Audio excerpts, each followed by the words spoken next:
سلام به دوستان عزیز مخلصیم. آقا میخوام یه چیزی رو نشونت بدم. برای همین ما میگیم به ماشینا فشار نیارید، مخصوصا توربوها.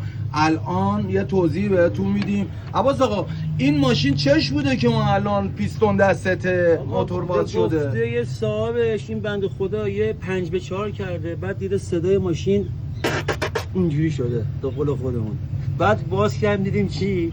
پیستونش آب کرده، یعنی به گوزگوز افتاده. به گوزگوز افتاده. یک، فشار نیارید ماشین توربو. دو، برای باز کردن این داستانا گاز کولر 100% میره. گاز کولر 100% میره. ما یه جوری باز کردیم که گاز کولرش دست نخوره.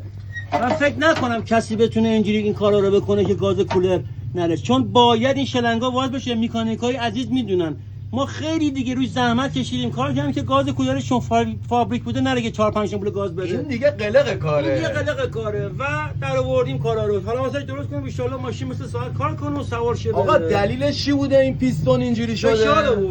فشار آورده که این اتفاق افتاد. اینم دیگه توربو دیگه تعطیل. آقا مواظب ماشیناتون خودتون باشید. یا علی مدد، خداحافظ.